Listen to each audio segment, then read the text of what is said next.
Ladies,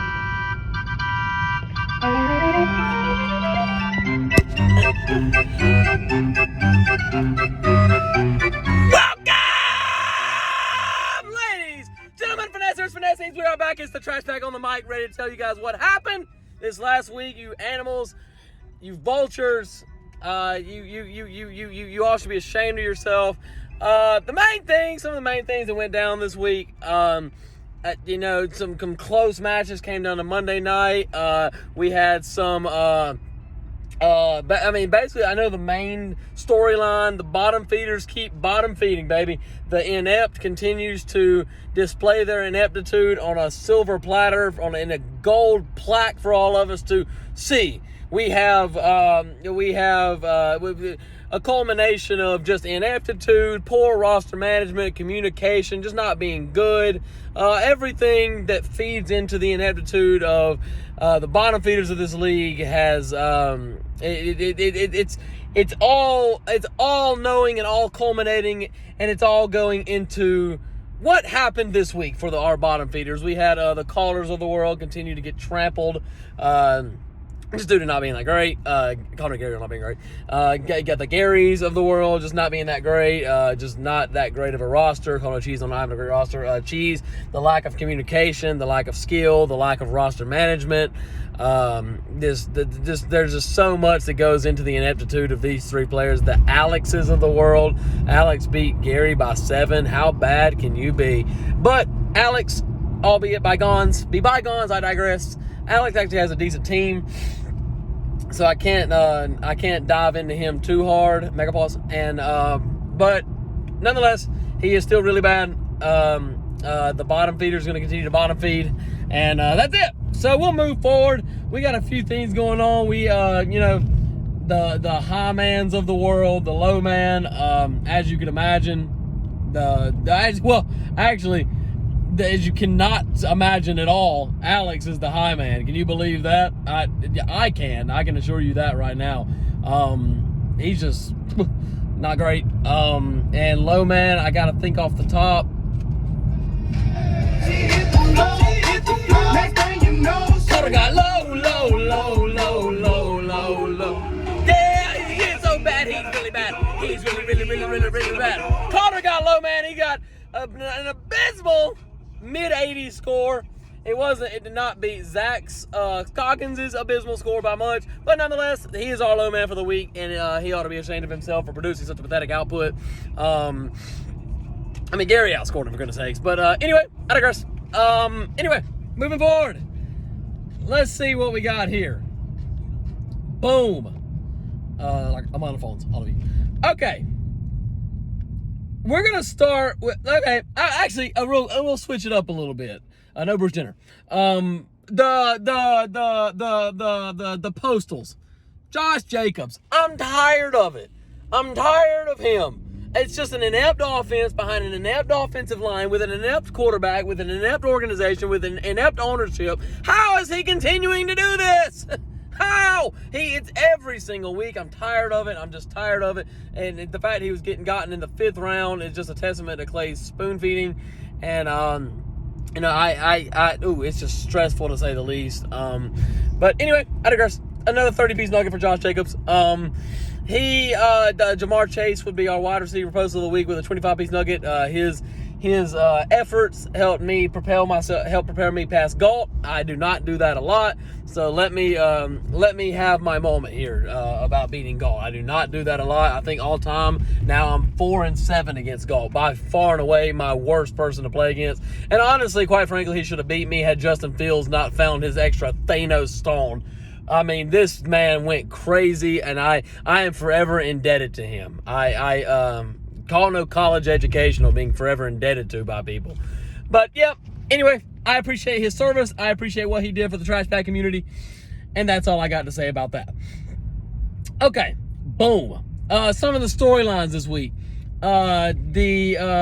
Carter, the downward spiral is continuing. It's every single week.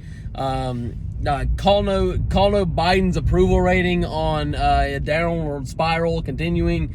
So he started out strong, hadn't really finished the pause that great lately. So we'll see if he's able to get himself out of this hole. The Green Bay Packers, Scoggins lost to Skeet. Real quick nugget here. Scoggins, I got it wrote down. Joe Burrow had 45% of Scoggins' points. I don't know if I've ever seen one man produce that much percentage of a total point. It's shocking. I would be utterly disgusted if I were Skeet. But yeah, he really was carried by one player this week. His Packers really didn't do anything. Call no Houston Texans on being carried by one player every single week. So yeah, the Zacks go down this week. Clay beat Cheese, got 48% of his weekly production from a backup running back, Eno Benjamin, and Josh Jacobs, who should be a backup running back. But I digress. I move forward, and that's all I got to say about that. Clay Spoon needs, honestly, it's kind of getting a little much.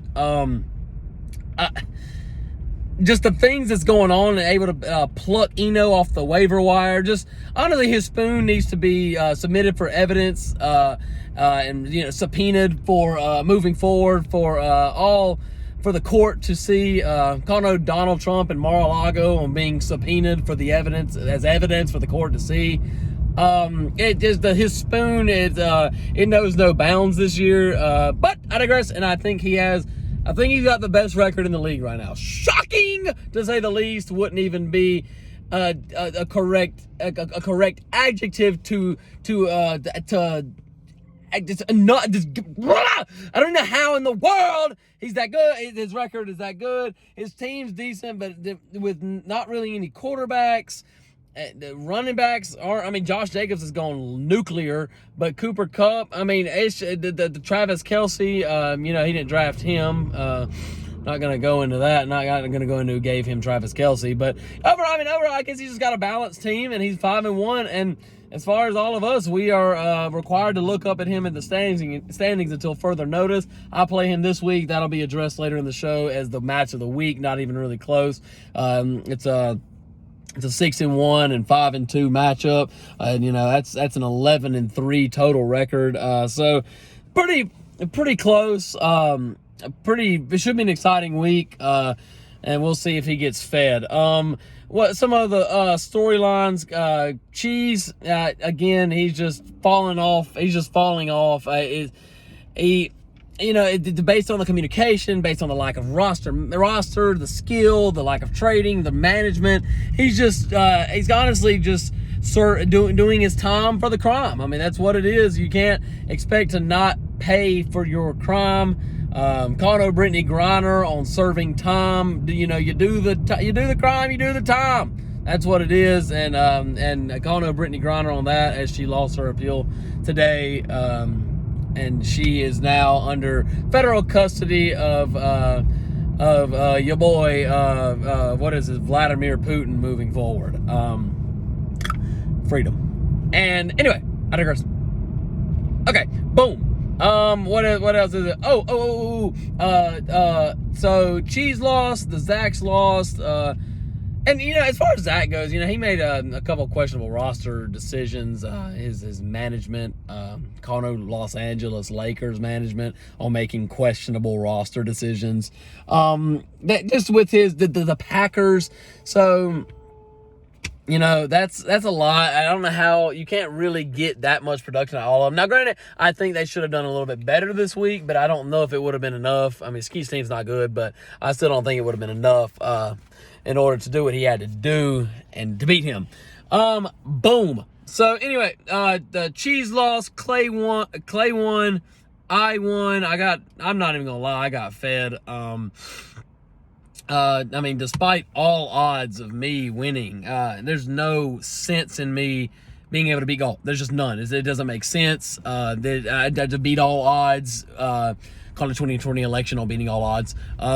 There's no, how on earth, again, did the Patriots not finish this off. It's disgusting to think about if I were Galt, especially considering how he spent $11 of his fab. $11 of his fab coming down to Monday night. All you need 7. You would think they would be able to produce the adequate amount of points in order to come up with a win for Galt. And if I were Galt, I would be driving up to Gillette Stadium myself and doing some things that might actually have me as cellmates with Brittany Griner, because I would not be a happy camper. It's Justin Fields. You know what I'm saying? But I appreciate the efforts of Justin Fields, and I'm forever indebted to him and his camp for what he was able to do to the New England Patriot defense. Anyway. Okay, boom. Moving forward to next week's matchups. Let's see here. Per the usual, having technical difficulties. Number of phones, all of you. Okay, boom. Match of the week. Trash Bag Memorial Hospital and Matt Ryan stunk anyway. Clay, 5-2, 6-1. Projecteds are not really close. I always am projected high, but I rarely ever score that high. You know, whatever. We both have quarterbacks playing Thursday night, so our week, you know, the tone for our week will be set early on Thursday night. Galt gets a free win against Gary, and then Scoggins gets a free win against Alex. The next best match of the week will be Evan and Skeet. It's a third in the no division. I mean, second in the no division for Evan and third in the cheese division for Skeet. Both 4-3, both kind of looking to break open, kind of get back toward the top of the pack. And then Skeet and then Cheese plays Calder. That's a fun matchup. Real, trash talk in the past would be much greater considering the communication has fallen off for some group members of this list here. But nonetheless, it should be fun. Boom. And let's see here. The pathetic team performances of the week. This segment makes me nauseous. Absolutely nauseous. Oh, this is where I really get going. The Buccaneers. You let P.J. Walker look like a young, invigorated Michael Vick out there. You ought to be ashamed of yourself, Tom Brady. You ought to be ashamed of yourself. The coach, Todd Boyles, and as an organization, you honestly should just cut it off. You should cut it off.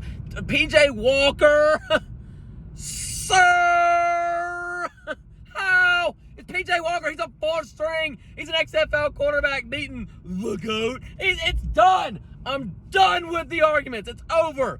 There is no more argument. I'm out. You hear me? Alex, Galt, Evan, it's over. There's nothing more to say. He's not the GOAT. Quite frankly, he might not be the best quarterback on his team. What a pathetic, the staple of a GOAT. And losing to this guy. Anyway, I digress. Lions. The Lions. 24-6.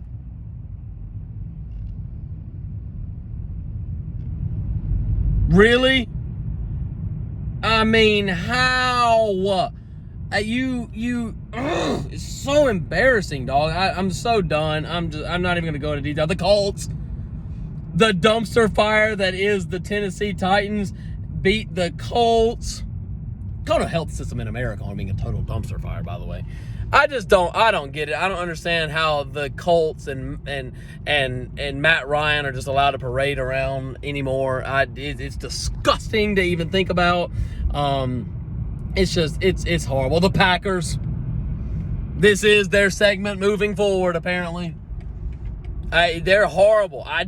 What do you want me to say? It's Aaron Rodgers. I can't defend it anymore. I'm done. I'm tired of it. I'm not doing it anymore. There is no GOAT moving forward. There is no GOAT. Tom Brady's not it. Aaron Rodgers is not it. It's over. The Chargers. How? At home. No, I get it. It's at home. They're not good. They have no home base. I digress.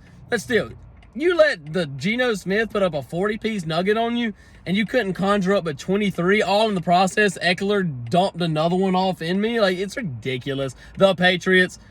I appreciate it. I applaud you. However, you have earned your spot in this podcast. How you ought to be ashamed of yourself. Mac Jones getting benched for Bailey Zappi, who actually looked pretty good, but I digress. None the more moving forward.